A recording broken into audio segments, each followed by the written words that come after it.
TV सत्यमेव व्रतम। जालन्यात helmet सक्ती 46 लाखाचा दंड वसूल। जालना वाहतूक शाखेनं हेल्मेट न घालणाऱ्या 68 वाहन चालकांकडून 46,31,000 रुपयांचा दंड वसूल केला। वाहतूक नियमांचं पालन करण्याचं आवाहन पोलीस निरीक्षक जनार्दन शेवाळे यांनी केलं असून शहरात सिग्नल यंत्रणा बसवण्याचा प्रस्तावही महानगरपालिकेकडे पाठवलाय। शहरात वारंवार ट्रॅफिक जाम होत आहे किंवा हेल्मेट सक्ती देखील लागू केली आहे, काय सांगणार तुम्ही? आपण हेल्मेट सक्ती आता लागू केलेली आहे।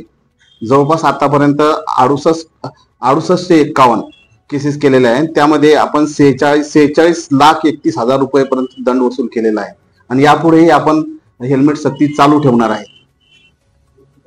आणि तर शहरात कुठे सिग्नल बसणार? आपण आता म्हणजे 2 महिन्यापूर्वी आपण मंठा चौफुले आणि आंबट चौफुले येथे सिग्नल बसवलेला आहे।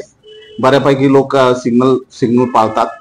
आपण आता कन्हैयानगर चौफुली, विशाल कॉर्नर, छत्रपती उद्यान आणि भोकरदन नाका या ठिकाणी आपण सिग्नल बसवणार आहे आणि त्या संदर्भात आपण महानगरपालिकेला प्रस्ताव पाठवलेला आहे। सर, ज्या ठिकाणी सिग्नल बस मंठा चौफुली, आंबट चौफुली या ठिकाणी सिग्नल बस नागरिकांना काय आवाहन करणार?